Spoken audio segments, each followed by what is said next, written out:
I am connected with audio. Hold on.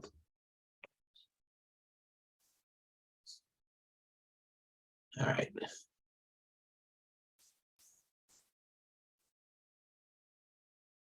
Well, that's working. That's fine. Testing. Testing 1, 2. All right.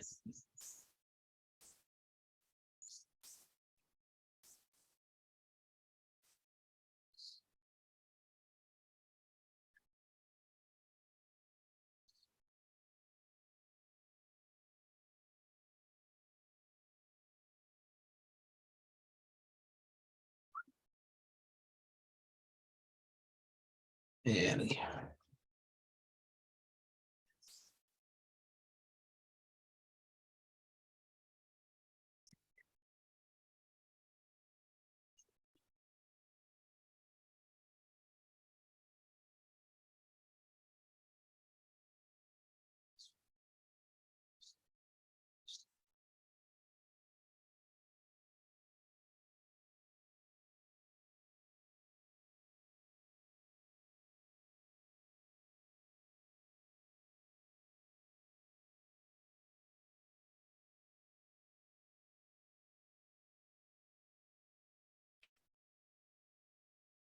but 10 weeks will go very quickly. Now, I just started recording the Zoom session. Just want to let you know, this is not a contract. All right. I will record the sessions. I will post them, but I'm not promising. So if I forget to hit record, or if the record doesn't work, or something goes wrong, you're not going to have a recording, and I'm not promising to give you one. All right. So make sure you attend class, because I'm not going to sit there and say, oh, I'm just going to record every class. I've had it not record before. And I'm human, professors are human just like everyone else. And I could easily forget to hit the record button. So please make sure you attend class. A couple things about me. I was in management for 30 years before I started teaching. I now, I teach, I consult, and I write. I write actually I write a craft beer article. I have a blog as well, which is more management. Well, the beer article goes in there too, but I read a craft beer, bourbon and whiskey and cigar article for a local regional magazine called the Old Town Crier. It runs all the way from Annapolis all the way out into like the Blue Ridge Mountains. So pick it up, take a look if you want to see. I write a column called Let's Get Crafty. I write it every month. And I enjoy teaching. I was in the hospitality business my whole life. I spent 30 years, most of it as a general manager. And I worked for Planet Hollywood. I worked for Legal Seafood. I worked for Marriott. I can go on and on the places that I worked and the things that I did all over the country, and worked with many people in many different markets. So that was a big plus as well. That really helped out. So I was excited to get this class. I'm like, when you're do you think, Professor Long, can you teach principles of management? Yes, I can teach principles of management. That is not a problem. Not a problem at all. In fact, I enjoyed teaching this class. I used to teach at Stratford for years, and before I left them well before they went under, but they went under, and I taught the same class there, and I enjoyed teaching this class. I love sharing my experience. You'll hear a lot of examples. A lot of my examples come from the hospitality industry, but that will also benefit you. Even if you're not in that industry, it will benefit you, because in the hospitality industry, we deal with people.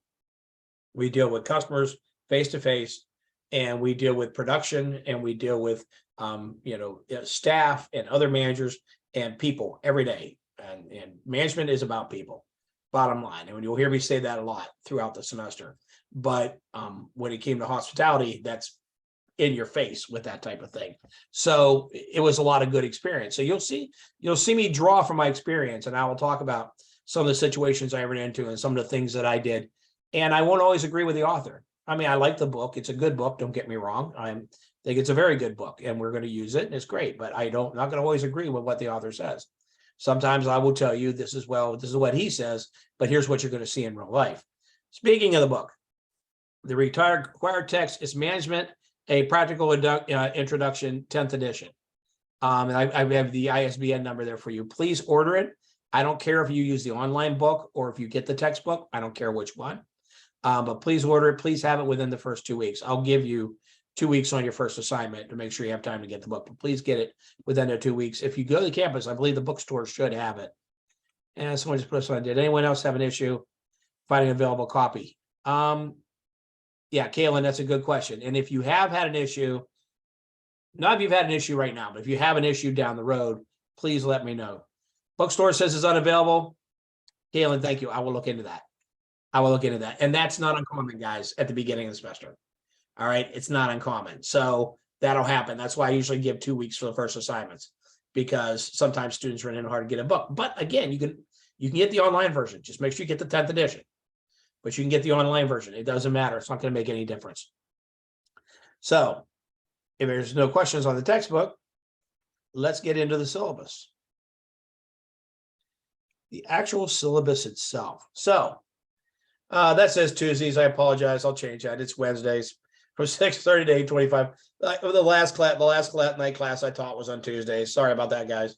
But I'm Professor Tim Long. There's the book again. There's Office Hours. It's on there. I'll change that. It's not Tuesdays. It's Wednesdays. We'll be meeting on Wednesdays, as you can see in the dates as we go through. So today we'll talk about a class overview, and we'll kind of do the class overview as we go on, because the chapter 1 is kind of an overview of the class as well. And we'll talk about the syllabus, which we're doing now, and then we'll do chapter 1, and I'll give you a break in between. And you'll have your first assignment. Again, I'll give you some extra time. I think right now it's set up for next week, but I'll actually give you some more time on that, because I have a feeling you might run into some problems this week getting the book. And your reading are chapters 1, 2, and 3. Sorry to throw 3 chapters to you at once, but we have to get moving in the class. Unfortunately, we only have 10 weeks. And guys, let me talk about that real quick again. 10 weeks is nothing. You're going to blink your eyes and 10 weeks are going to be gone. I'm not kidding. You're going to like, oh my God, you mean it's midterm already? Yeah, it's midterm already. Oh, it's the final already? Yeah, it's the final already. All right. Summers go by quick. They go by quick anyway. I don't like that because I love summer, but they go by quick. So be on top of it. Be ready. Next week on the 7th, we'll do chapter 2, which is management theory, and chapter 3, which is managers changing work and ethical responsibilities and how they're changing in the world today.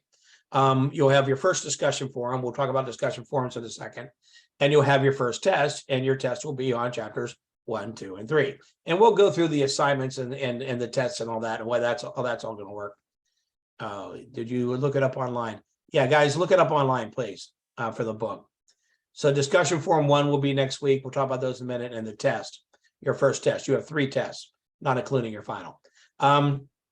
Wednesday the 14th, global management, very important.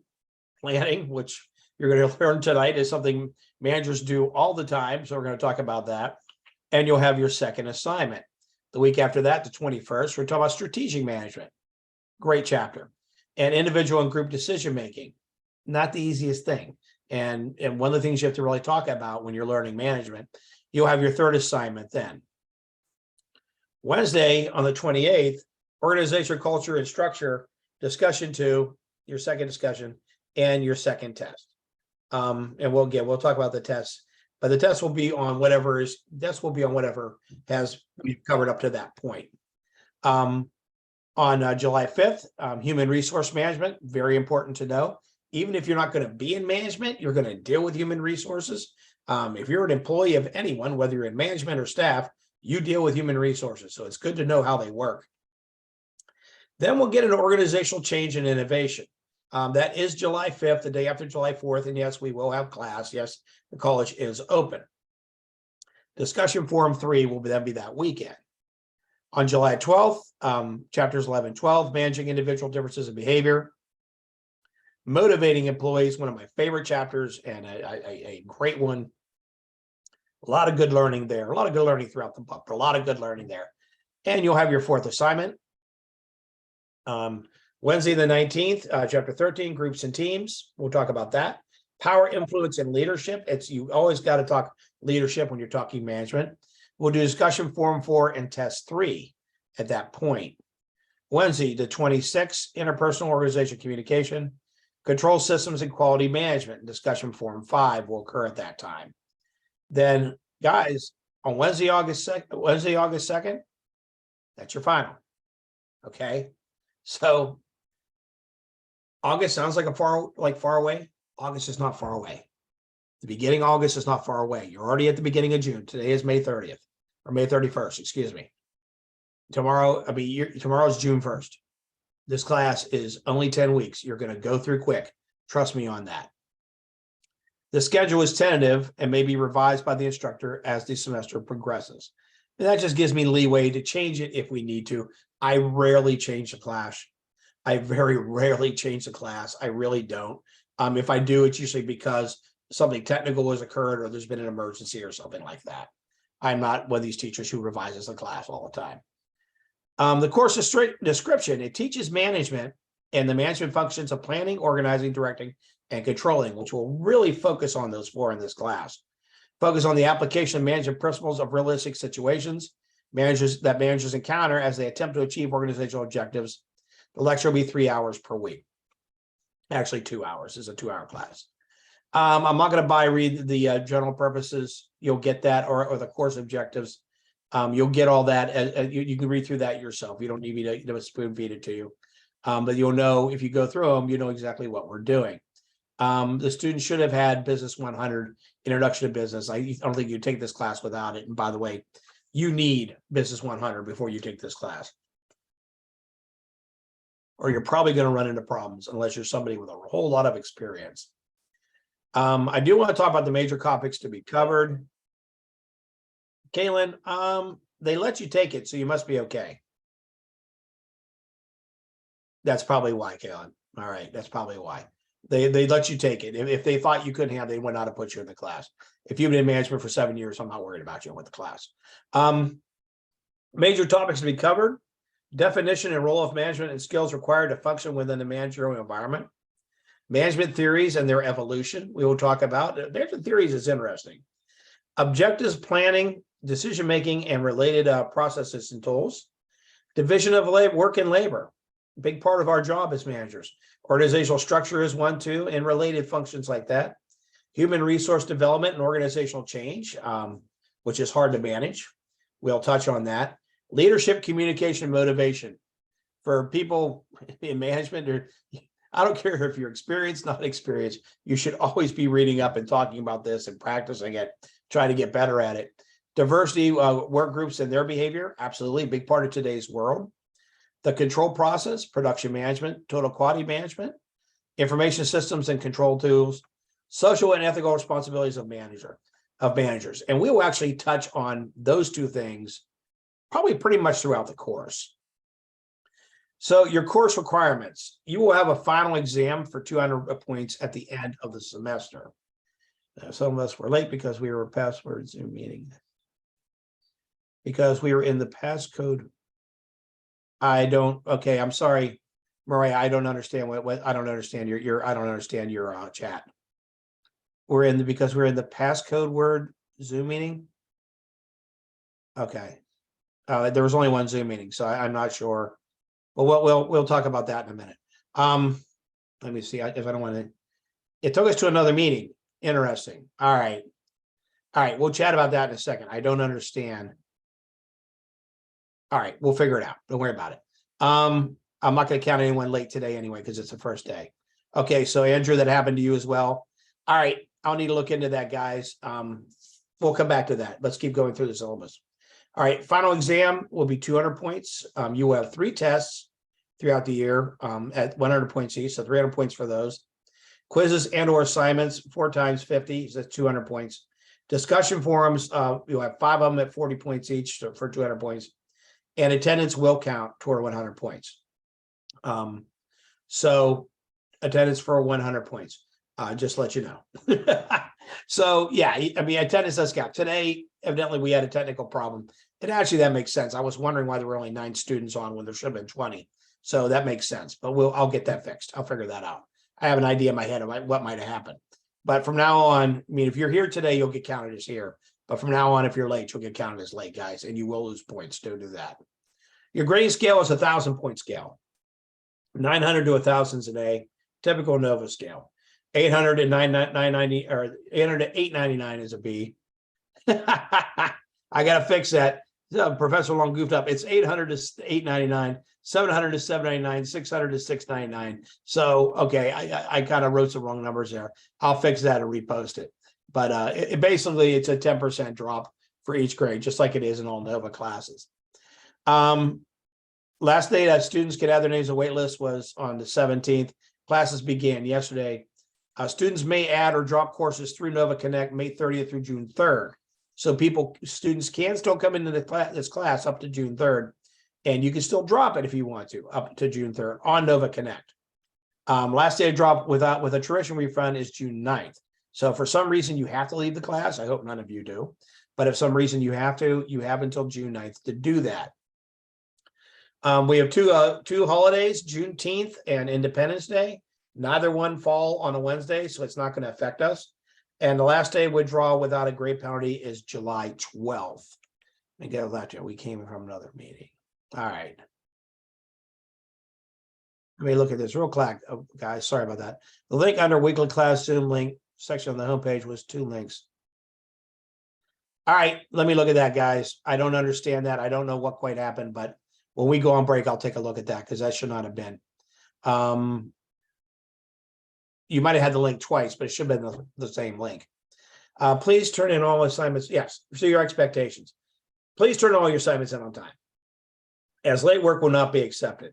Expectations are that all work will be completed by Wednesday evening. So I'll give you till Wednesday night to complete your work, which is the night we have class. Once again, I don't like late work. You know, you can get an extension. I ask you to get to me the Sunday before to ask for an extension. I just ask you to be proactive and be on top of things. Please also state the reason for your request. Don't just say I need an extension. Tell me why.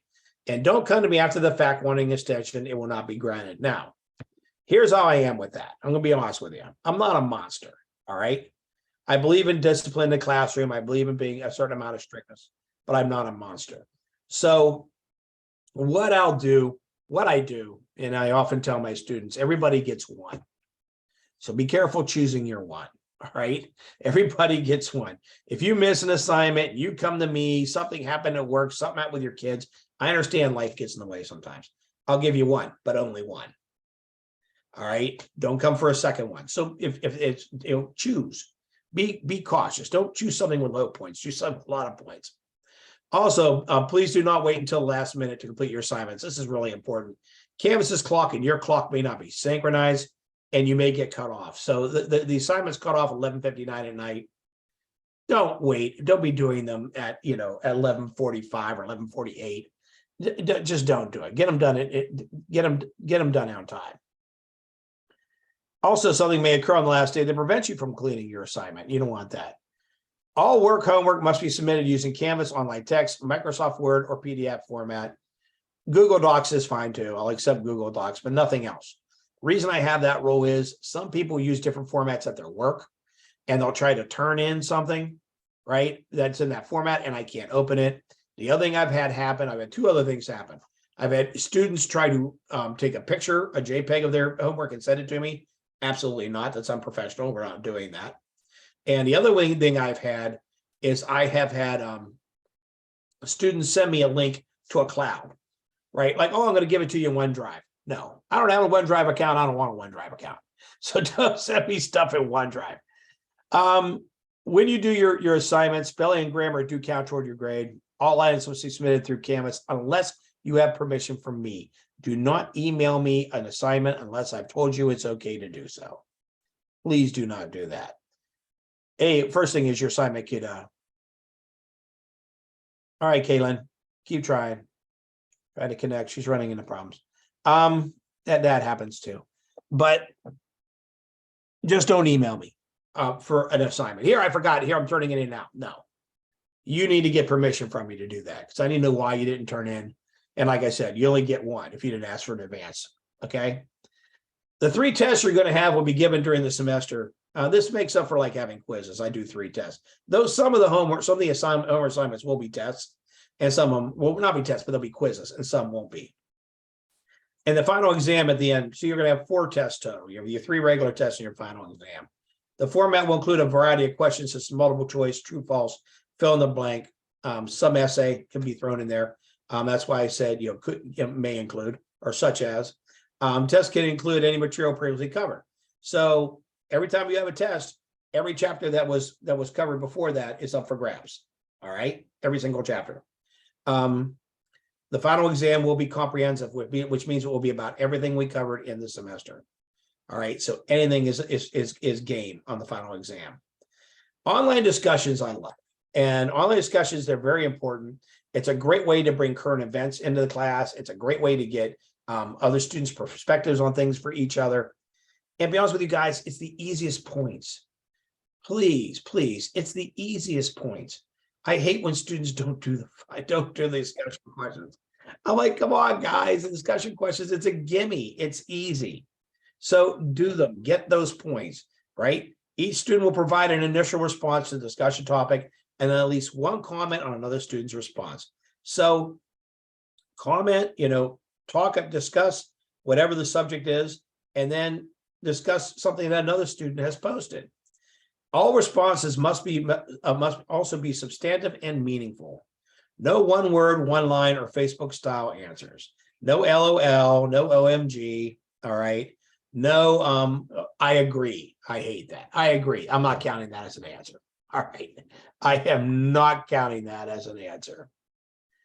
All right. Very cool. Each student will provide an initial response to the topic item and then comment on what other students think. Appropriate etiquette, please, should be followed on all postings. Be polite. Do not attack someone personally. Don't attack their point of view either. Be polite on these things. You want to lose points quick? If you want to get in trouble in class, try insulting another student. Don't do it, please.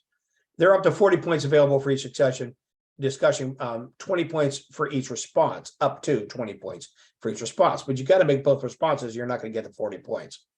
Grammar, capitalization, and punctuation will count toward your grade. Guys, we're in college. We're in college. I expect college level writing, college level style, college level. I mean, this is a discussion forum. It doesn't have to be AP format. But I expect it to be polite, well-written, capitalized, proper grammar, all that sort of thing. Quizzes and assignments. The quizzes and or assignments are based on the learning. They definitely are. The class will allow students to, you're going to be able to learn, practice, and develop your skills. Assigned activities will be relevant. They're all going to be from the chapters we've been covering. Participation is key. Each homework assignment will be 50 points. The ones you have coming up, they're essay questions. They won't always be essay questions. Sometimes it'll be quizzes. Sometimes it'll be research something. There'll be, it's all going to be different stuff. All right. That's just kind of how I do it. And it's kind of fun because I've never taught this class at this school. So I'm developing it. So, can I tell you exactly what they are? No, I'm still working on them. But it'll be good learning experience. And notice I say quizzes and assignments because some of them will be quizzes. Introductory statement. Okay, all the academic integrity stuff and all this other stuff, guys, is on every single syllabus that Nova has. I'm not going through it. You can read through it. I don't need to spoon feed you this stuff. All right. So, any questions on the syllabus right now? Any questions on what I'm looking for? What my rules are? No? Are we good? All right. So let's go back. Let's stop sharing for a second. Let me go back and take a look at, while we're talking, I got you here. Okay, let's go back to the home page and Zoom class information. All right.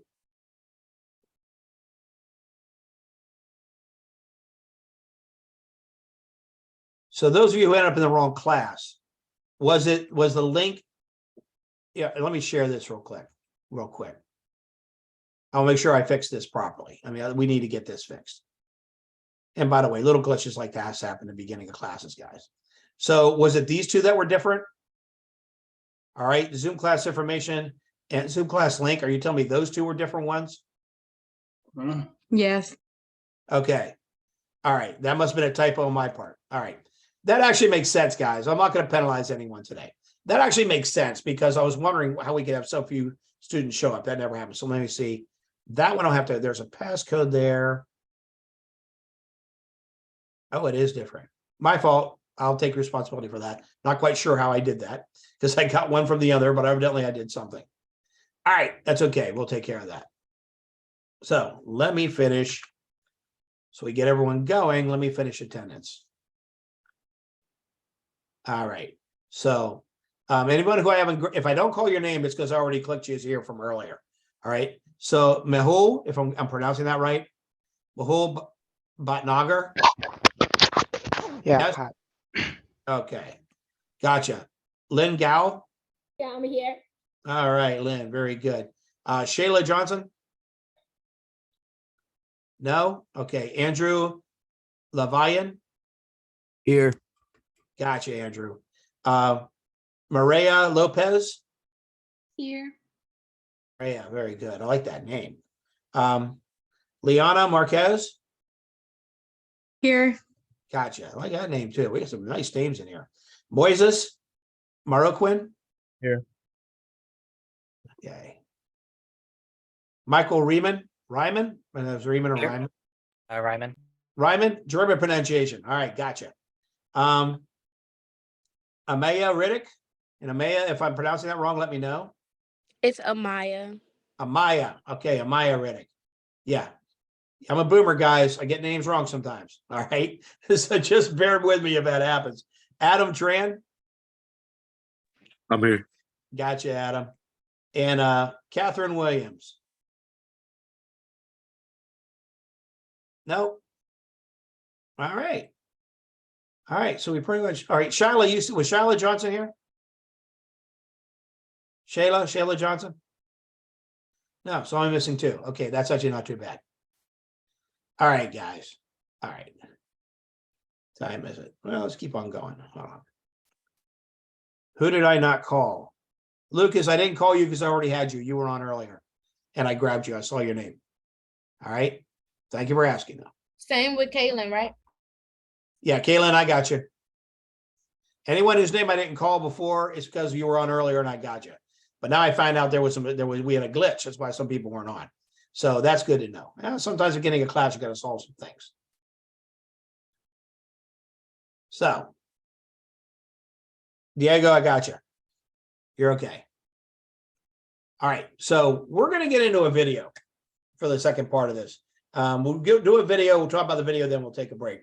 Basically, the video is a management video. It's one that I've used before. It's a video that I like using. Hold on a second. Because it's a TED Talk. And guys, I love my TED Talks.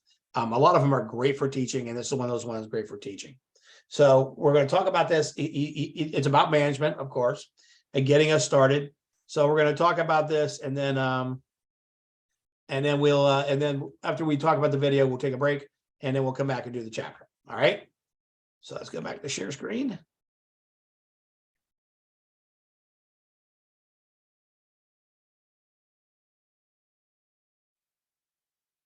All right. Okay. Enjoy.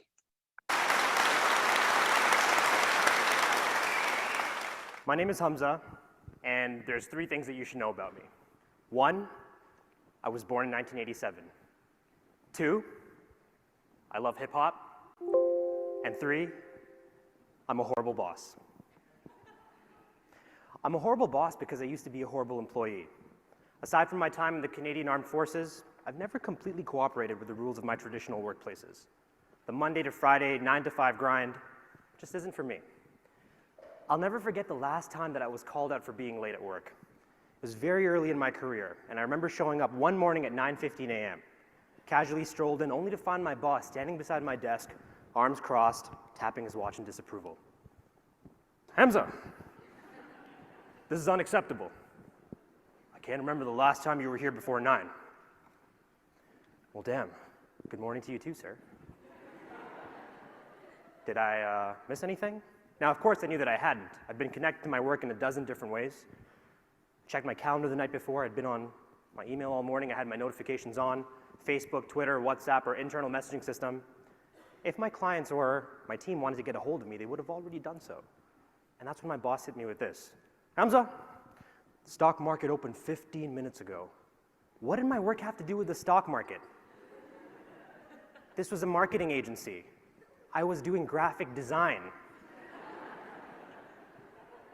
I saw what was happening. I was being sacrificed at the altar of office discipline. So I asked a rhetorical question. Did something happen that I should know about? And of course, I knew nothing had happened. I'd been on Twitter all morning, and I looked at the trending topics, and the only thing newsworthy Was Kanye West and Kim Kardashian attending a Jay-Z concert the night before? And that's when my boss hit me with this. Hamza, you being late is bad for morale. It looks like you aren't pulling your weight around here. Ooh, that one stung. That one hurt. And that's the moment I decided to quit. The insinuation that I wasn't producing because I wasn't physically tethered to my desk was a bit too much for my pride. Anyone who knows me knows that I'm highly productive. I'm a consummate team player. But apparently I didn't look the part. So rather than go out with a dramatic bang, I left with a little bit of a sneaky whimper. For my last 2 weeks on the job, I would show up early, show up every morning at 8:55 a.m., and I would sit at my desk and do one thing and one thing only. I marathon movies. Yeah. Naturally, I started with The Godfather, great place to start. I made my way over to Star Wars. And what marathon would be complete without The Lord of the Rings? Extended version, of course. Now, every day I would leave at 5 p.m. I'd pass by his desk at 5 p.m. and he'd go like this, Hamza, great job.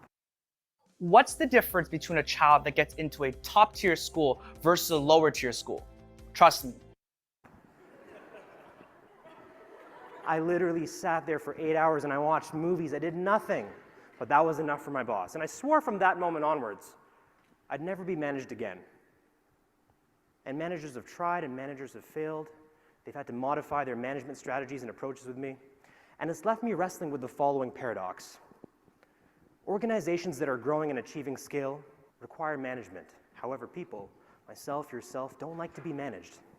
Which begs the question, can millennials be managed? Or better yet, should millennials be managed? Now, I mentioned that I was born in 1987, and that situates me firmly within Generation Y. Critics of my generation have been quick to dismiss me as many things. Entitled, lazy, disloyal, unmotivated, selfish. And considering that I quit my job over the fact that I couldn't show up 15 minutes late every single day, I suppose you could say some of those stereotypes are true. But here's the thing. Generation Y now accounts for more than 50% of the global workforce. But we're built for tomorrow's workplace. Because we grew up in an increasingly flat and connected world, we're that much more resourceful, innovative, entrepreneurial, nimble, dexterous, agile. I've got buzzwords for days, y'all.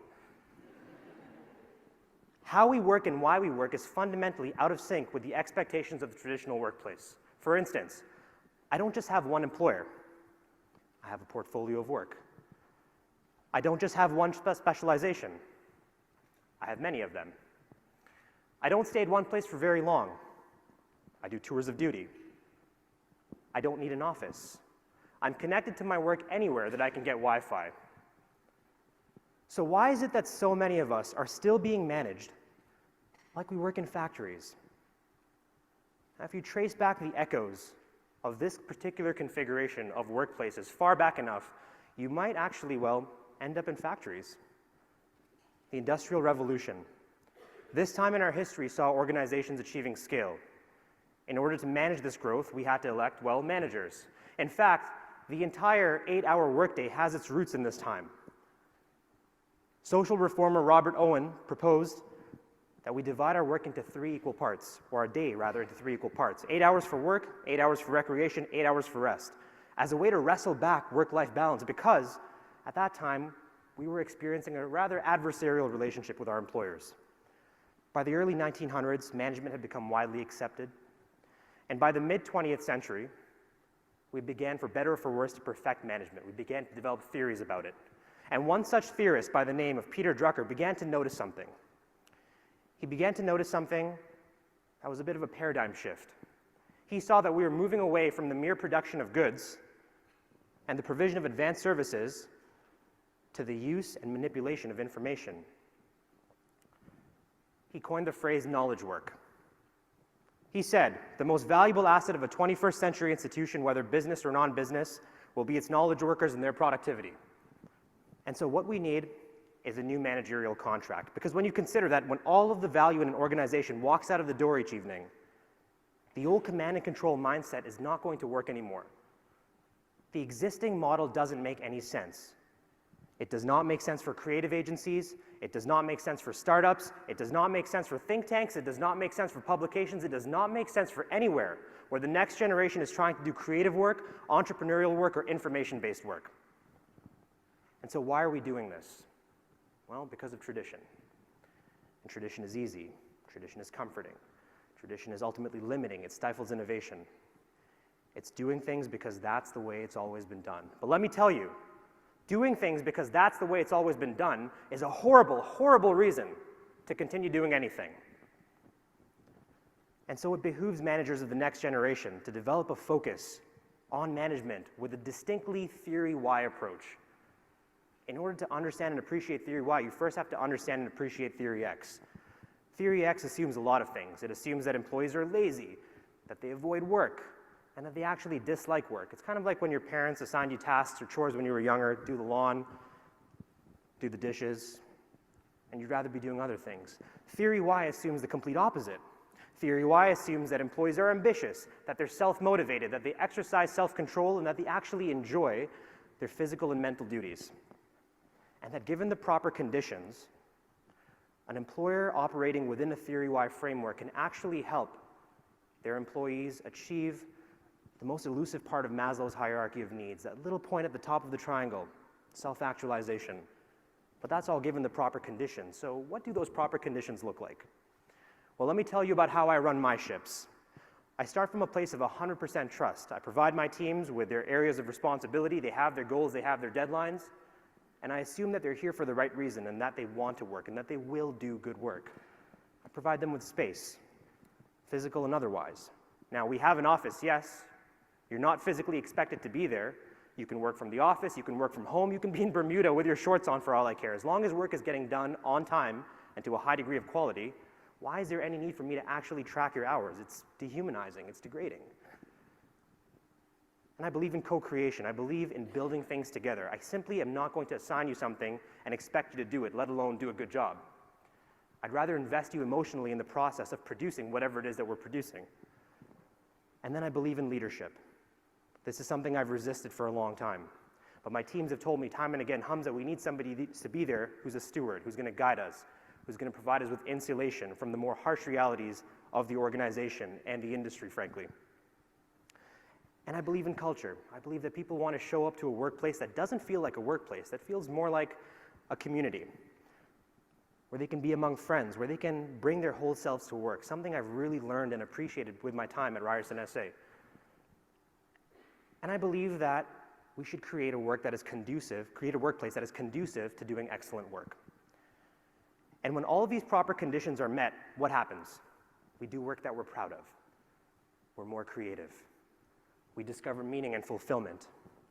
We strike work-life blend, and I would hope that we ultimately achieve happiness. I'm optimistic about the next generation because not only can we break the cycle, I believe we will break the cycle of doing things the way they've always been done. And it's going to come from understanding a fundamental difference between outcomes and outputs. And this quote in particular reminds me of this. It underscores this idea so well. Antoine de Saint-Exupéry said, if you want to build a ship, don't drum up people to collect wood and don't assign them tasks and work, but rather teach them to long for the endless immensity of the sea. A focus on outcomes versus mere outputs. Now, I managed my first creative team at the age of 21, and this was a particularly challenging team to manage. It was comprised of student staff, and anyone who's managed student staff knows what a Herculean chore it is to get them to part with their time, energy, and attention. They've got so much going on in their lives. The rigors of academia, the trials and tribulations of being a student, family, friends, co-curricular activities, other job opportunities. And if you're not careful about intentionally engaging them, what you get is diminished capacity. And so by design, I had to become the laissez-faire, hands-off manager that I am today. Without any formal training or education, or blueprint for that matter, I deferred to the closest blueprint available to me at the time. The teachings of a man named Sean Carter. Some of you might know him as Jay-Z. I've listened to all of his music. I've read interviews. I've watched interviews. I've read books by him, about him. And I've always been in such awe of the way he's built up Rock Nation, one of the most successful labels of our time. He's a leader who manages other leaders. He manages the likes of Kanye West, Rihanna, J. Cole, the list goes on. And he does so with a distinct focus on individuals. He doesn't just see the sum, he sees individuals. He sees a team of artists. People who are unique, have their own ambitions, who want to succeed on their own terms. And he nourishes that, and he creates an environment that has all of the aforementioned conditions. Like Jay, I work with people who want to make classic albums. I work with people who want to win Grammys. I work with people who want to move the needle forward and push boundaries. I work with people who are genuinely animated by their work. I suppose you could say I started the game on hard mode. One of the first people that I ever had to manage was significantly older than I was, more skilled, and more wise. And naturally, I was intimidated. I was 21 at the time. I could barely manage myself. How was I going to manage this person? And so I managed him the best way that I knew how. I didn't. I told him, you're an adult, and you're perfectly capable of managing yourself. All I can really do is manage your workflow and your priorities. And if you're down with that, we can do some amazing things together. And that gave me the wind in my sails to manage my next creative team. At the age of 24, at Ryerson University, I managed a student team that was significantly larger than my first team. In fact, it was so large, I don't remember a single meeting where we were all physically present. I sometimes had to do the same meeting twice or 3 times, and each time there were disembodied heads around the table, dialing in via FaceTime and Google Hangout. And it was around this time that I really had to embrace the use of technology to foster a sense of community and collaboration. And at 28, nothing has really changed. I'm now managing full-time staff, and I'm managing them the exact same way that I manage my part-time staff, my student staff. It's by recognizing their unique behaviors and expectations, and not just meeting them halfway, meeting them all the way, modifying the way I work to fit them versus the other way around. Now, you're wondering, has it worked? Hamza, this seems too good to be true. It's some sort of utopian workplace. I mean, it's not without its bumps, but yes, it does work. I'm on my 5th creative team now. People that have worked for me, rather with me, have graduated on to work at places that are reputable organizations, large agencies, leading publications, media companies.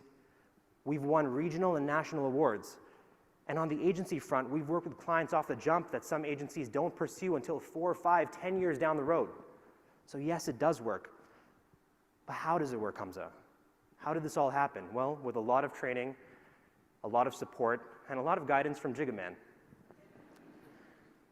Like Jay, I raised the bar. I believe that if you want to do your best work, if you want your team to do their best work, you have to bring out the best in yourself. To bring out the best in your team, you have to bring out the best in yourself. I don't stand behind my team and say, go. I stand in front of them and say, let's go. I believe that you have to go to bat for your team. When people work with you, they want to know that they're working with somebody that has their back, that's going to go to bat for them no matter what. I provide training and mentorship. I believe that if you're not learning, you're stagnating, and so I'm always on my team's case to develop personally, professionally, and academically. And even if they outgrow my wisdom, and even if they outgrow what it is that I can provide them, I don't get territorial about that. I push them in the right direction. I help them seek other mentors and other opportunities to grow. And I provide them with time, space, and resources. I believe that your best work happens when a manager isn't breathing down your neck. And I provide stretch projects. These are these big, audacious projects that scare you, that push you outside of your comfort zone. And I believe that's where the real growth happens, outside of your comfort zone. That's where the real magic happens. And last but not least, I get out of the way. Once I've empowered and motivated these teams, I take a step back and watch them take flight. And one particular quote from J. Cole about his mentor, Jay-Z, really helps to underscore that. Jay never compromised or interfered with my creative process. There was never a point when he was like, I need to come in and play Big Brother and show you how to do this. He let me figure it out, and it feels better to win like that. Now, I want you all to do something for me. I want you to think about a leader in your life. A manager, a coach, a teacher, a friend, family member, somebody who would call you for advice, somebody who would call you tonight and ask you for a favor. They want your help with a project, a task, something.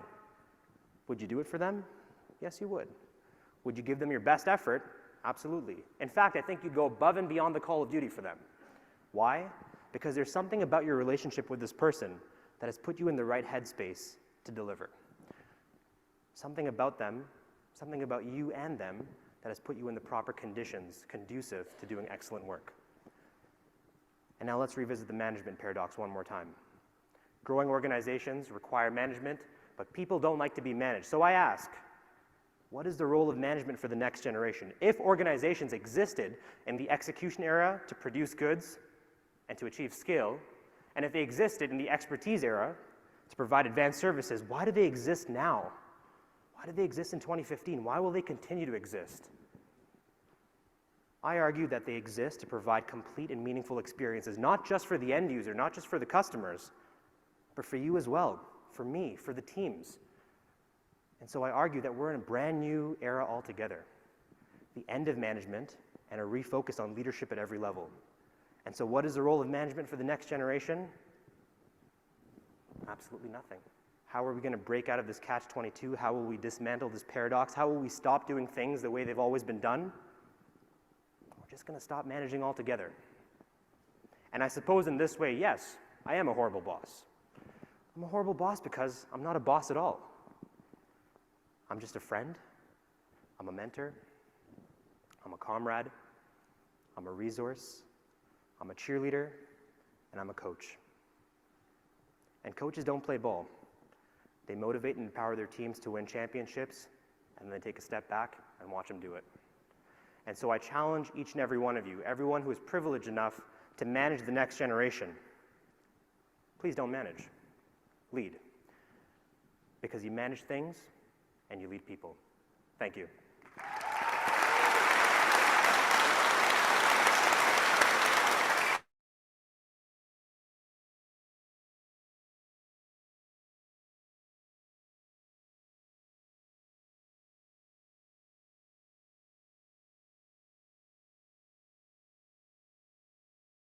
Lot of things in that video. People do not like to be managed, and it is the paradox of management, because you have to manage in order to properly run a business, but people don't like to be managed. And he touched on a lot of great things in that video, and one thing he talked about at the end especially was, how he's not a manager. Well, he actually is, but he's managing the right way. He's coaching, he's mentoring, he's supporting. That's a big part of it. A lot of people think managing is being a boss, telling people what to do. It can be, and in certain situations it has to be, but not most of the time. It's not. It's really not. It's being supportive. It's informing people. It's working with them. A lot of what you manage when you get out there is change, and people don't like change. That falls back on he's saying, well, that's why you'll hear that excuse. And when I would do consulting work, I would hear it all the time. Well, that's just the way we've always done it. Well, I don't care how you've always done it. That doesn't mean it's the right way. A management process is in danger when it becomes a tradition, because when it becomes a tradition, then you can't change it. And we always have to be able to change things. We always have to be able to do things differently. We always have to be able to look at stuff and improve them and look at the processes and find ways to make them more efficient. We're going to talk about efficiency. We're going to talk about expectations and all this different stuff. But he makes a great point. And when he's talking about his boss at the beginning, most of us who've been out there, we've had bosses like that. It wasn't even a good, his boss wasn't even a good manager. Why? He was yelling at him for being late. He didn't miss anything. He spent the next 2 weeks before he left sitting in his office watching movies, and his manager's walking about saying, oh, good work, good work. Why? Because you're sitting in your office? Come on, what is the point of management? The point of management is to get things done. We're going to talk about that. We're going to talk about planning. We're going to talk about organizing and all these things that we're required to do.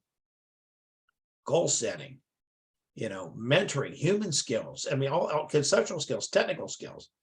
Sounds like the boss was more prideful than anything. Yeah, a lot of bosses are, Kaylin. A lot of them are. A lot of them are. Some people want to tell you what to do just because they want to tell you what to do. That's no way to manage anybody. So in this class, we're going to touch on a lot of different things. I like that video because I like the stuff that he touches on. I really honestly do. But we're going to talk about a lot of different aspects. And what's nice about this class is I teach Business 100 as well. And don't get me wrong, I enjoy teaching Business 100, but it's a very broad class. This class is very focused, right? I love teaching a management class. I love teaching a marketing class. I did my undergrad at West Virginia University and got my marketing degree there. I did my master's at Averett University and got my management master's. I have my MBA in management there. So I'm not only educated in both, I have gone out and used both. And so I really enjoy talking about them. I really do. All right, it is 7:25. Let's pause here.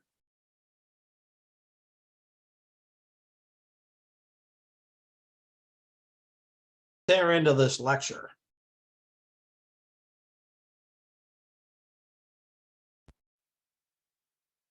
So the first chapter. Let's get a little bigger screen here. Here we go. The exceptional manager, what you do and how you do it. It's a good start. It's a good overview of what the whole book is about and nicely what the class is going to be about. He starts off by defining the art of management. He says being an exceptional manager is an art that can be learned. I agree. And there are cultures that actually don't believe that. The French are very stringent on either you're born with managerial skills or you're not. I've never agreed with that. Some people are naturally better at certain things than others. It's just, we're all different. It's just how it works. But I mean, you're born with, everyone's born with different attributes individually. But being a manager, you can learn that. Some people pick up quicker than others. Some people don't. Some people, take time, but that's okay. It's just like anything else. It's not any different. The point is, I don't believe that it's something that cannot be learned. I believe it's something that can be learned. Management is the art. By the way, so is leadership. Now, some people naturally have leadership skills, but leadership is the same thing. It's something that can be taught. Management is the art of getting things done through people. Absolutely. Absolutely. That's what managers do. They get things done through people. You can't do everything yourself. And managers who do try to do everything themselves burn themselves out. You get things done through other people. They're task-oriented, achievement-oriented, and people-oriented. Yeah, big time, especially that third one, guys. It's all about people. Everything you want to accomplish, you accomplish through other people. To do that, you have to learn certain human skills, what we call soft skills. We'll touch on that later in the lecture. Good managers are concerned with trying to achieve both efficiency and effectiveness. We're going to talk about efficiency and effectiveness. In fact, one of your assignment questions is about efficiency and effectiveness, because it's important that you know the difference between the two and how they're both involved in management. We're going to get into that in a moment. But first, let's talk about some basic definitions, all right? So we talk about this art of management. The organization. An organization is a group of people who work together to achieve a specific purpose. It doesn't have to be a corporation. All right. It doesn't have to be a for-profit or a nonprofit. It can be all kinds of different organizations. There are clubs at the college that are set up for this purpose. When I was in college, I was in a fraternity. That was an organization, right? A group of people who work together and also have fun together to achieve some specific purpose. Management itself, and I do like this definition, by the way. He defines it as the pursuit of organizational goals efficiently and effectively, and I like that those two words are in there, by integrating the work of people through planning, organizing, leading, and controlling the organization's resources. Those four words, planning, organizing, leading, and controlling, are four of the big words we're going to talk about throughout this entire, four of the big subjects we're going to talk about throughout this entire class. There's efficiency and effectiveness. Efficiency is the means. Remember that. The means of attaining an organization's goals. To be efficient means to use resources, your people, your money, your raw materials, all that kind of stuff, wisely and cost effectively. You're being efficient. You're not wasting, or you're wasting very little. You're always going to have a certain amount of waste. Trust me, I'm in the food business. I know that. Right? Was in the food business. Effectiveness is the end. So efficiency is the means. Effectiveness is the ends. Effectiveness regards the organization's ends or the goals of the organization. What are you trying to achieve? What are you trying to do? To be effective means to achieve results. It does. To make great decisions. Not always easy to do. You try to make great decisions. You're going to fail sometimes to make great decisions. We all do. And to be successful and to successfully carry them out so that they achieve the organization's goals. We'll get into decision making down the road, but the worst decision, I'll tell you right now, right up front, the worst decision is no decision. Even a bad decision is not as bad as no decision. If you don't make decisions, people aren't going to follow you. People aren't going to get behind you. They're not going to support you. You make a bad decision, you can learn from that. And managers often do. Oftentimes bad decisions are sometimes the best teachers in the world, but no decision can't teach you anything. We'll get into that later on in the class. Why organizations value managers? Well, the multiplier effect. Good managers create value. They create value for the company by developing, training, and effectively managing their people. Notice how you put the words developing and training. He talked about in the video, coaching, working with people, right? As a manager, you have a multiplier effect. Your influence on the organization is multiplied far beyond the results can be achieved by just one person, because you're getting things done through a team, through other people, or maybe several teams. You know, I was in restaurants my whole life, you know, running very large operations. And you have, you know, you could be running a shift. The kitchen is running at the same time the bar is running, at the same time the dining room is running, and they're all different teams, and they all have different functions. And sometimes you're the person running around making sure that all that is running effectively. Now you have supervisors in these areas that of course help, but if you're the manager, it falls on you, all right, to make sure it's all running effectively. You're creating value by working, communicating, and supporting those other people that are out there. We'll talk a lot about that in the course. We really will. What are the rewards of studying management? Well, there's a lot of them. Even if you're not going to go into business, there's a lot of them. If business is not going to be your major, that's fine. There's a lot of rewards to studying management. You'll have an insider's understanding of how to deal with organizations from the outside. After you take this class, you'll never look at an organization the same again. Why? Because you're going to learn a lot about management. And you're going to learn a lot. You're going to walk out of this class a lot more than you walked into it with. And you're going to look at things. And I tell my hospitality, I teach a lot of hospitality classes. And I tell my hospitality management students this: you'll never look at a restaurant the same way again. With you guys, you'll never look at organizations the same way again. After you hear some of my stories, you probably won't look at restaurants the same way too. You will know from experience how to relate to your supervisors. Why? It'll be easier for you to put yourself in their shoes.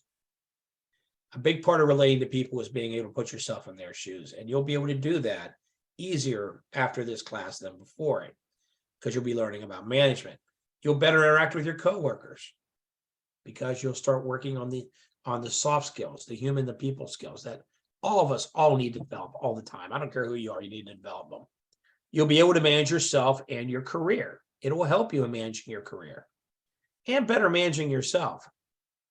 And you might make more money during your career. If you're good at it, I would say, you should make more money during your career. What's more money? What's the definition of that? More money than you're making now? All of us can do that. And what are the rewards of practicing management? Continued? Well, the rewards of practicing management. That was the other one, was of studying management, of practicing management. Well, you and your employees can experience a sense of accomplishment.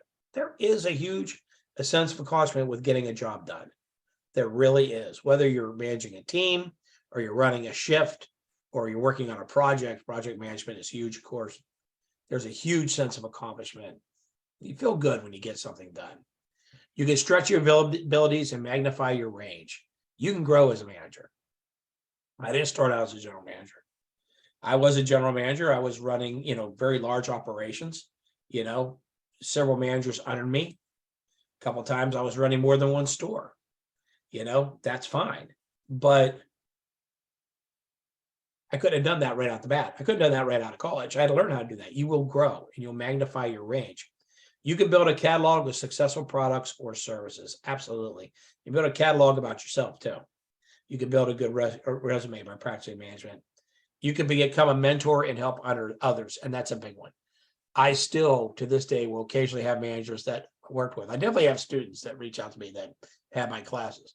But I also will occasionally have a manager I work with who will call me up and say, hey, what do you think of this? Or I'm trying to fix this problem. Have you run into this before? And it's nice. It feels good. It really honestly does. It feels good. So in the book, we're going to discuss all four throughout the summer semester. Planning in part 3, organizing in part 4, leading in part 5, and controlling in part 6.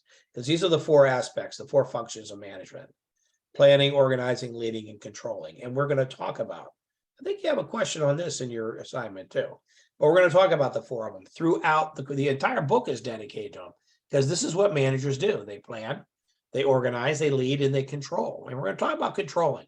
Controlling doesn't necessarily mean you're making sure people are doing what they should be doing. A lot of controlling has to do with numbers and understanding accounting and that sort of thing. And we'll get into that. Not real heavy in this class. This is not a managerial accounting class, but we will get into it. The management process, well, you plan, right? You start with planning. You set goals and decide how you want to achieve them. You set objectives below those goals.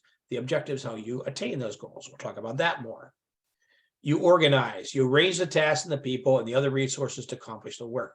You take your plan and you start putting your people together to make things happen. When we talk about this, you'll hear me talk a lot about opening restaurants. Opening restaurants is rough. It's rough work. It's very rewarding, but it's very rough work. And there's a lot of that because you're organizing a lot of people and getting a lot of accomplished. And usually you're developing a menu while you're doing it, and it's challenging. Leading, you can learn it. You can learn it. It takes time, and the best teacher is experience. I can lecture you about leading all day, and I can put you on some good paths, and I can give you some good things to use, but you can't learn it for real until you actually get out there and do it. Someone had a question. I was a catering coordinator during a kitchen soft opening. Crazy job. I bet it was, Caitlin. I bet it was the craziest job you ever had. Yeah, opening restaurants are something else. It really is. But when you lead, you motivate, you direct, and otherwise you influence people to work hard to achieve your goals, what you're trying to accomplish. And controlling. And notice that first part of controlling. Look at that first part. You monitor performance. You compare it with goals, and you take corrective action as needed. Corrective action doesn't mean discipline. Disciplinary action, two different things. Corrective action means we may have to change something that we're doing because we're not hitting the goal. Well, what is the goal usually with controlling? Usually it's a cost goal, right? You're trying to control. You'll have a budget. You have costs within that budget that you have to control. And you're told within the budget how much each of those costs can be. And a lot of that is what you're doing. And you monitor performance to make sure that you're hitting it right. And you take corrective action, which is not necessarily disciplinary action. So we'll get really into that toward the end of the semester. But a big part of this is, the monitoring, the day-to-day monitoring to make sure you're hitting. When we talk about operations management, we'll talk about this too. How are you not changing for me? What are we doing here? There we go. So the author has a pyramid, and we'll show it to you in a second. We'll talk about it. Levels and areas of management. He has a traditional management period with areas and levels. There's 4 levels of management. Functional managers versus general managers. 3 types of organizations: profit, nonprofit, and mutual benefit. We'll talk about that. And different organizations, different management. Yes, you manage different organizations differently. I'm the president. I'm on the board. I'm the president of a local nonprofit right now. I won't be president after this year. I'll stay on the board, but I've done my time as president. I'll step back. But well, who am I managing? I'm managing volunteers. You can't manage volunteers like employees. It's a totally different thing. So we will talk about that. Your 4 levels of management. Top managers make long-term decisions. When I was a general manager, I was the guy in the store. Yes, there were people above me. Of course there were, but I was the main person making the long-term decisions. I was the guy writing the budgets and figuring out how we're going to make it, hit our numbers, and how we're going to make our sales and all this fun stuff. We'll talk about that. Middle managers implement the policies and plans of the top managers above them. Middle managers usually run a regular function. First line managers make short-term operating decisions. They're usually working directly with employees, as are team leaders. And the team leader is usually in charge of their team. The first line manager will be in charge of several teams. And non-managerial employees, well, that's your staff. They either work alone on tasks or with others on a variety of teams. Your non-managerial employees are your staff. And he does this pyramid. We'll talk about this as we go through. But top managers, there's not many. Middle managers, there's more. First line, it gets bigger and bigger as you get to the bottom because it's a pyramid. He is invited into research and development. That's what R&D is, by the way. Marketing, finance, production, human resources, all your different departments. But we'll talk about as we get into this class, you know, is this what this pyramid should look like? I would tell you this pyramid should be upside down. Why? Because your top manager should be supporting all the other people. That's leadership, though. All right, that's leadership. When I worked for Planet Hollywood, I worked for Planet Hollywood back in the 90s, worked for them for a long time, worked from all over the country, did a lot of fun, great work with them. But we were very big on that philosophy that we're toward the bottom of the period, and our guests, what we call our customers, our guests, and our employees were at the top. Why? You always want to be supporting them so they can do their jobs, right? They should be at the top. So that fat part, that pyramid should be flipped over. We'll talk about that. We'll talk about that as we get into the class. You know, hit different areas of management, functional managers versus general managers. Functional managers are responsible for just one organizational activity. When I was running restaurants, I would have functional managers below me. I would have a sales manager who was usually running a sales team, because we did a lot of catering, a lot of big parties and that type of thing. Then you often had a PR person, PR manager, public relations. We'll talk about that. But then I would have your actual production operational function managers. You know, you had a chef or a kitchen manager running a kitchen. You had a bar manager running the bar. You had a dining room manager running the dining room. Even stuff like the busboys and the hostesses had their own managers. Those usually where you start off, because it's a great way to get your feet wet and learn. And I was the one up top running the whole circus. That's the general manager. They're responsible for several organizational activities. Once you hit that general manager point, you're running a lot down below you, a whole lot.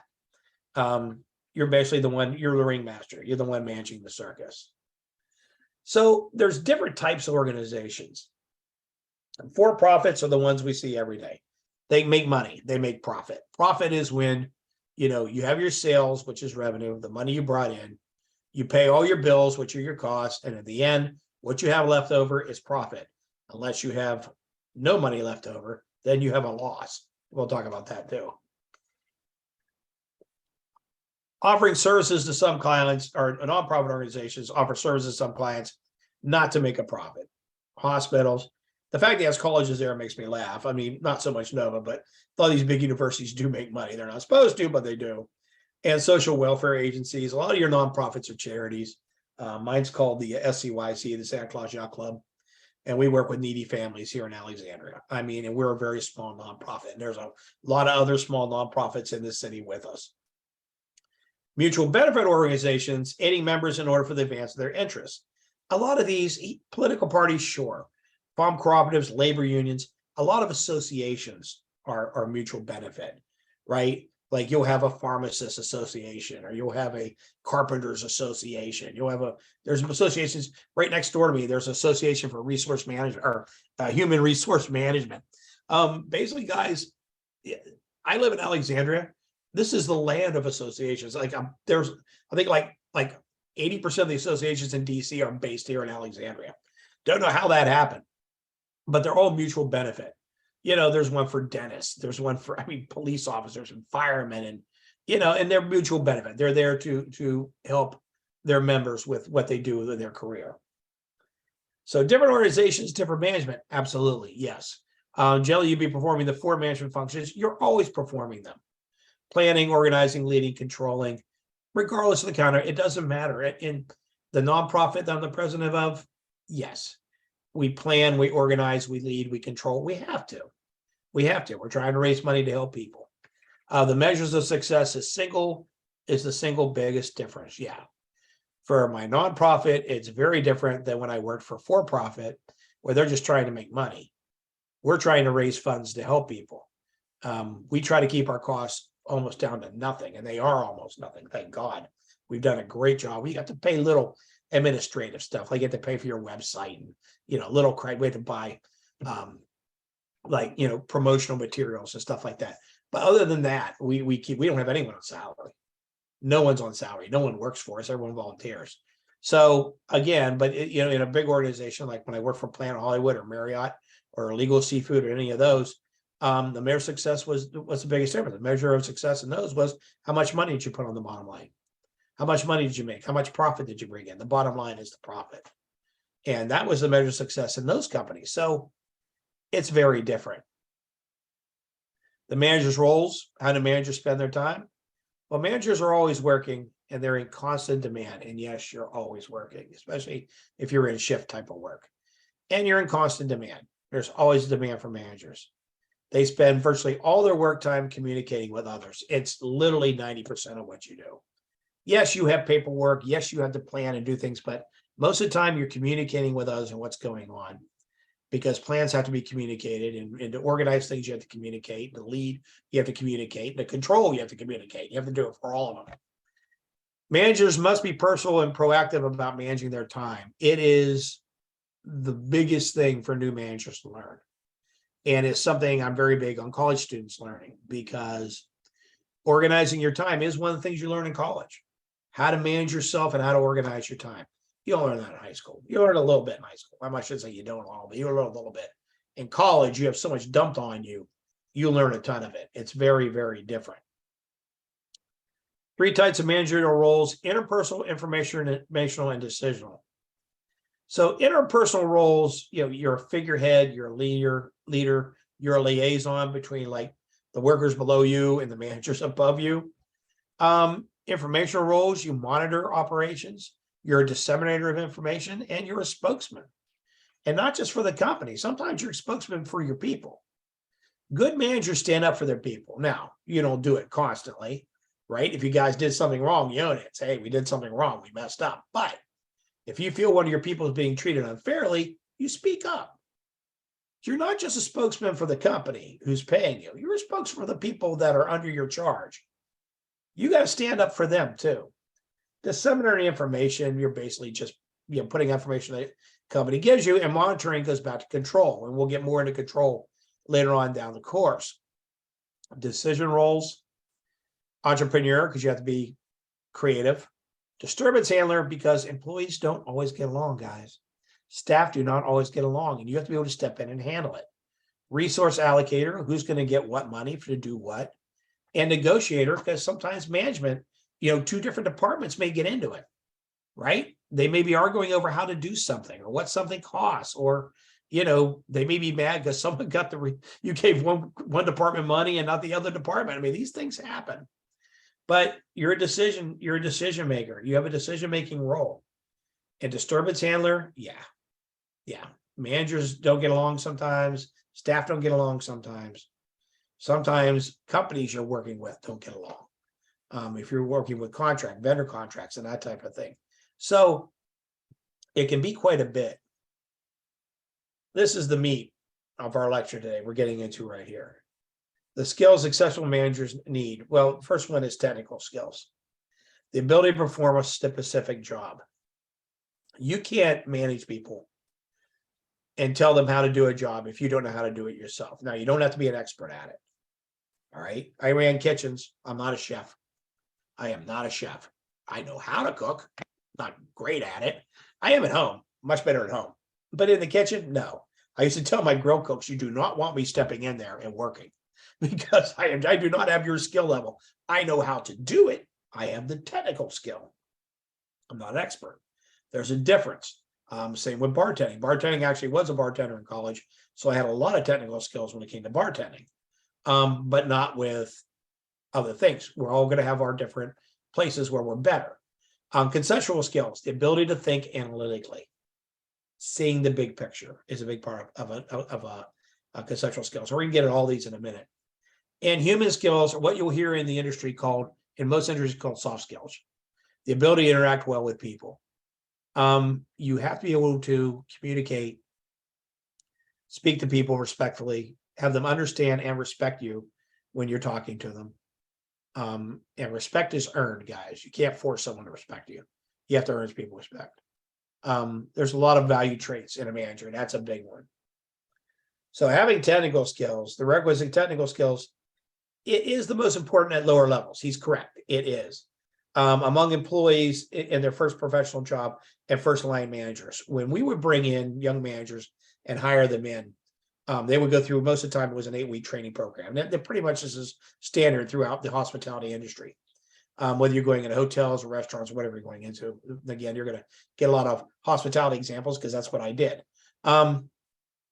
But among the employees and stuff, when they first come in, You have to put them in every little position. They spend like a month in the kitchen doing all the different positions in the kitchen.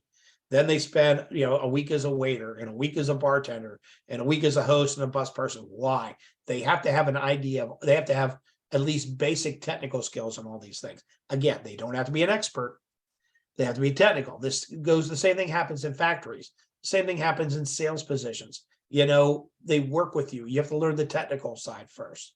And at the lower level management, the technical skills are key. Why? Because you're managing the staff directly. And you have to understand where they're coming from and what they're doing and where they need support.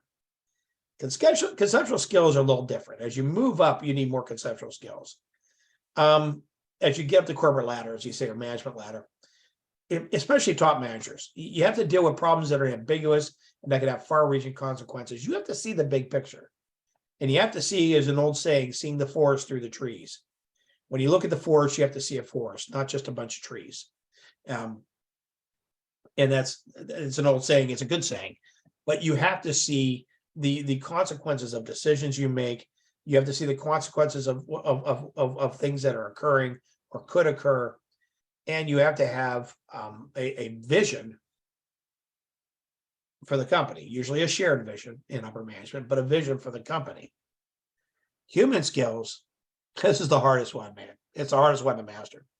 But they're especially important with people in teams. They're important to any management function. It's an important part of today's organizations. You're dealing, there's a lot more diversity in the workplace now, which is great.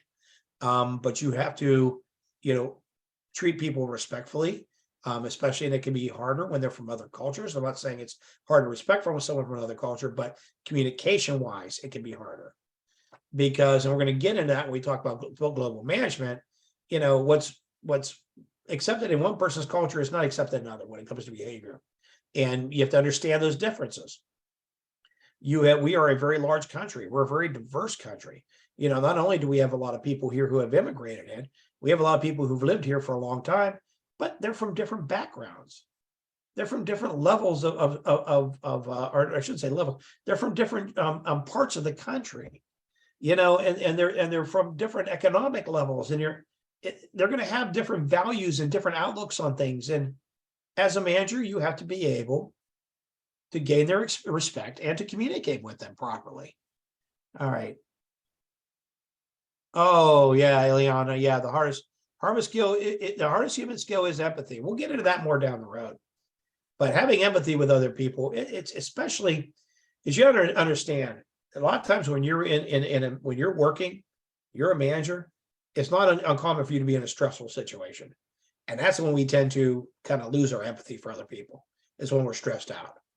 Again, when I used to, and I spent a lot of time teaching managers and training managers. Most of the times when I ran a store, it was a training store. And when you run into that, it's one of the hardest things to teach is, empathy, man. And I know we're busy and I know you're stressed out and I know it's a difficult shift, but you still got to have empathy for the staff, because you know what? They're stressed out too. They're stressed out too. And I understand sometimes it's hard to communicate. Well, you know what? We have to get around that. Again, more on that down the road. This chapter, I like this chapter. It's kind of a buildup for the other chapters. Among the chief skills companies seek and top managers, oh yeah, the ability to motivate and engage others is huge. And I could lecture you, and we were going to do a whole chapter on motivating people, and it's going to help you. But until you actually get out and start using the skills that I'm going to teach you, you're not going to know it 100% until you do that. It's kind of like learning a language. You can learn a language all you want, but unless you practice speaking it, you're not going to be able to say it. It's the same thing. The ability to properly communicate. We'll talk a lot about communication in the class. Work experience outside the US is huge if you've had it. Companies really love that if you have. Not required, but they love it. High energy levels to meet the demands of global travel in a 24/7 world. The world gets smaller every day.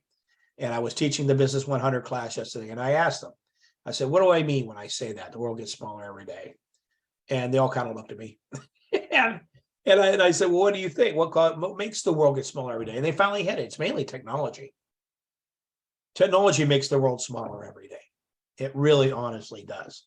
So we could communicate. I mean, I have more computing power right now in my hand than NASA had when they sent men to the moon in the 60s. It's amazing. There was a dictionary in my classroom yesterday. It was an in-person class. And there was a dictionary and I was making fun of it. I'm like, who uses the dictionary anymore? I want to look at a word. I'm just using this. But I can also communicate with my relatives in England. I can communicate with friends in Europe and around the world. I mean, I communicate with a fraternity brother I have in Japan, immediately too, like in real time. I mean, the world has gotten a lot smaller. We're going to go through these challenges. I'm not going to read them off here because the next slides deal with them. But we're also going to talk about all this as we go through the class. Again, this chapter is kind of an overview of what we're going to be doing throughout the summer semester. Competitive advantage, technical advances, inclusion and diversity, we will touch on a lot. There's a chapter on that, but we will talk about it in other chapters. Same with globalization. We'll get smaller every day. Ethical standards, we will talk about throughout the course.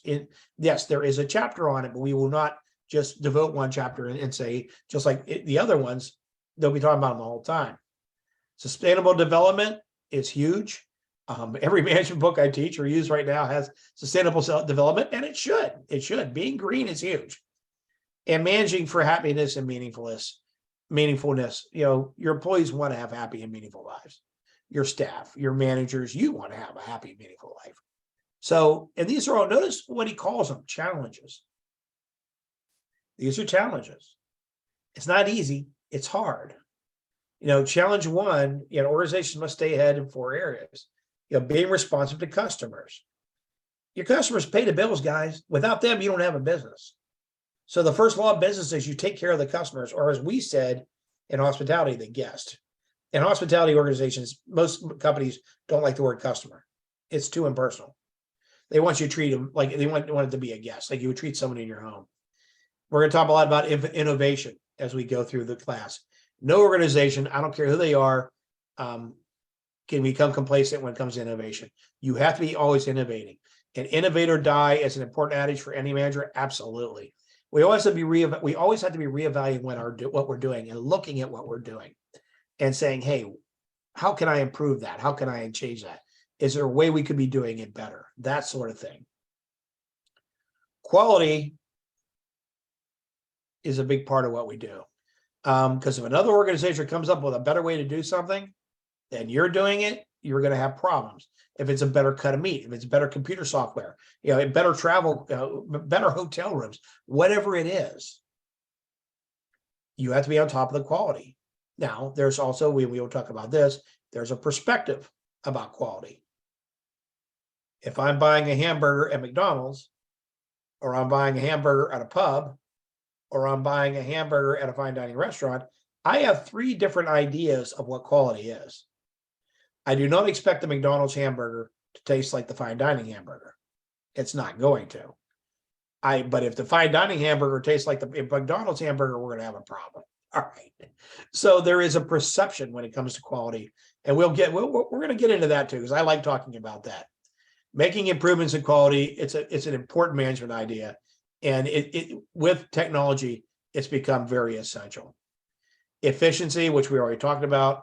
You want to produce goods and services as quickly and as cheaply as possible. Doesn't mean you use cheap materials, but you want to try to keep your costs down. And although a strategy that downgrades the value of employees might ultimately backfire, and it will backfire if you downgrade your employees, resulting in the loss of essential experience and skills and even customers. An organization that is overstaffed may not be able to compete with meaner rivals. That is 100% true. All right. You can't overstaff, but you can't understaff.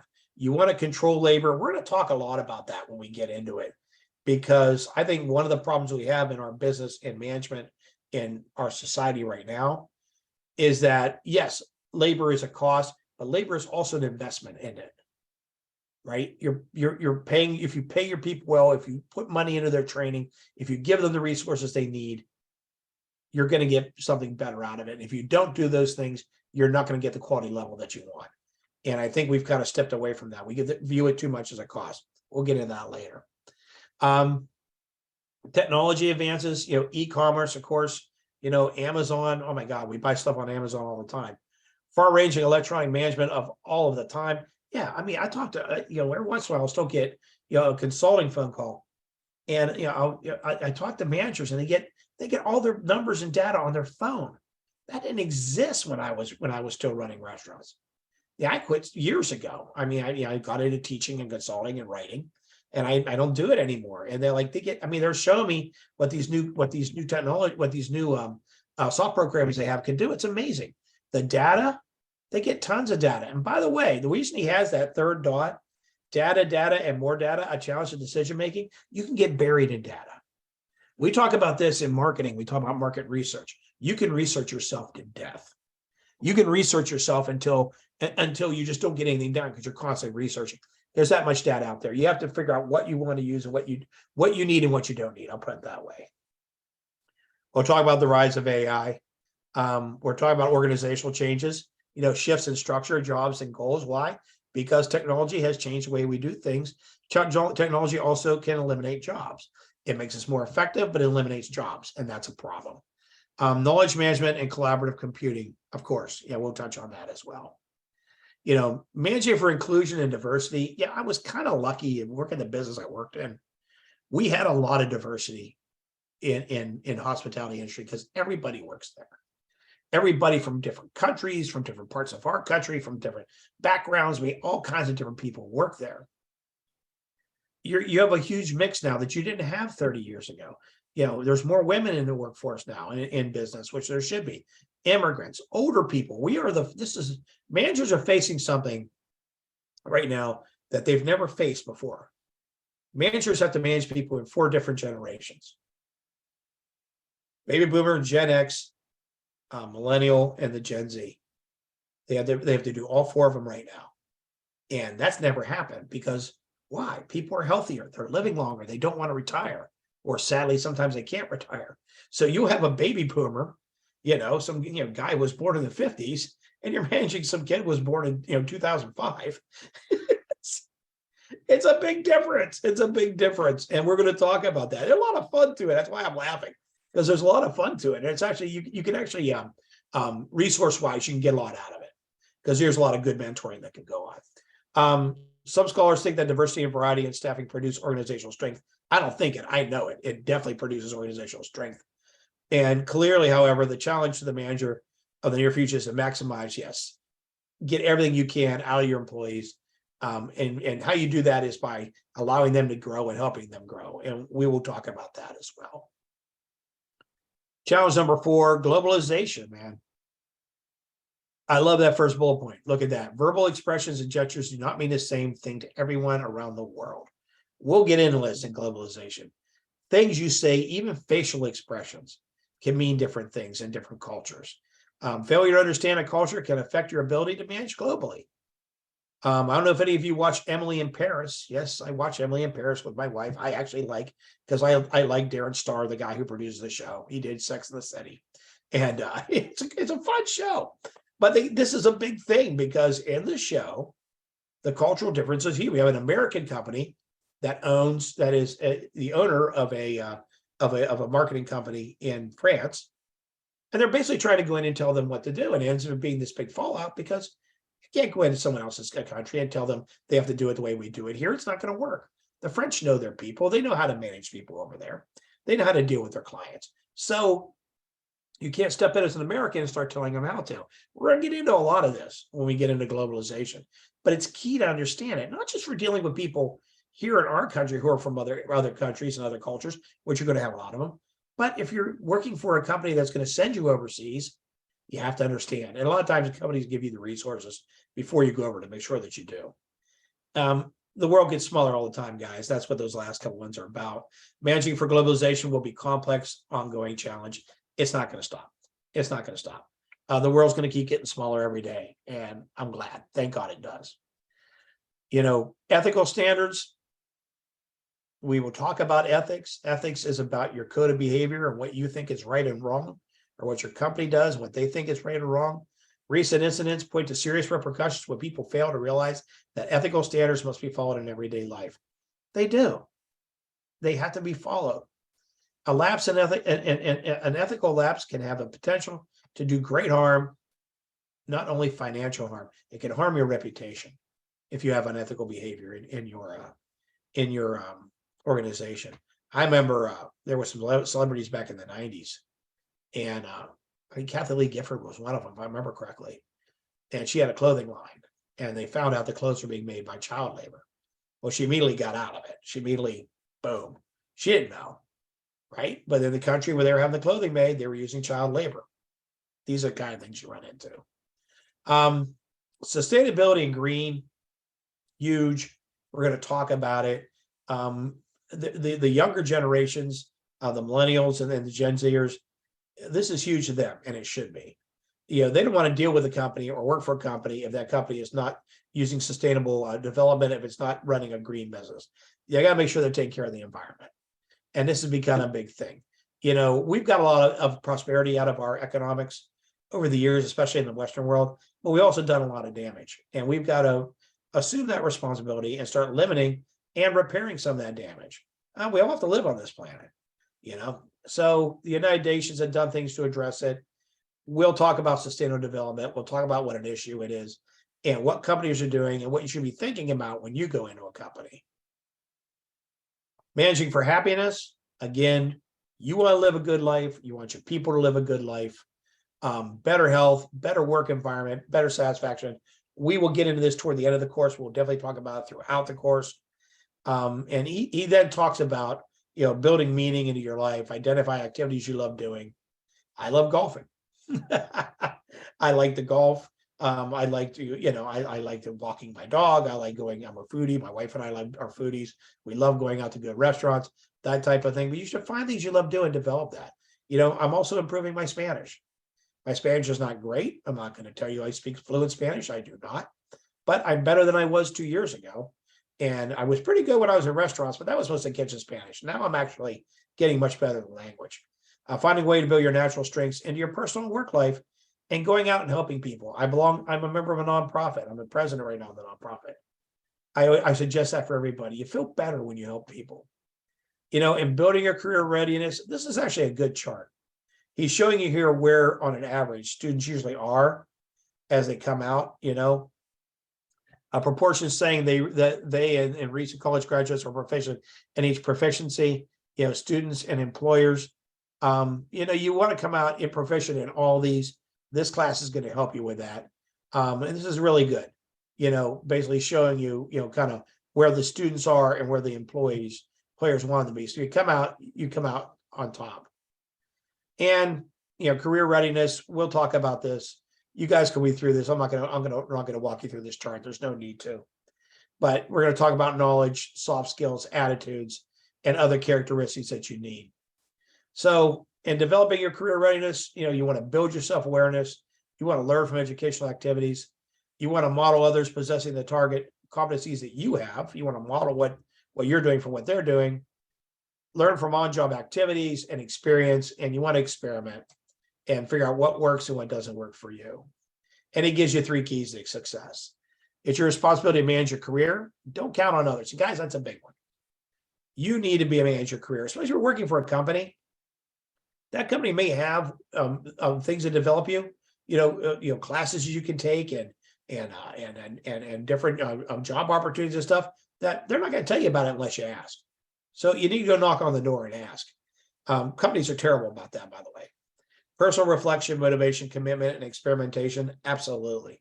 And we'll talk about that as we go through. And success is achieved by following a process. Get yourself into a process that you develop. Reflect on what you're doing all the time. Get yourself motivated, be committed to it, that sort of thing. Then he gives you some other career readiness steps. So, all right, any questions on tonight? All right, 8:25, look at that, pretty good first class. All right, guys, I will post the recording tomorrow. It always takes a day for the recording to go through. I'll add on tomorrow the next day. If you have any questions, let me know. Your first assignment is posted. I have it due next week. I'll actually bump it up. I'll make it due in 2 weeks. All right, just give you guys time to get the book. Any questions?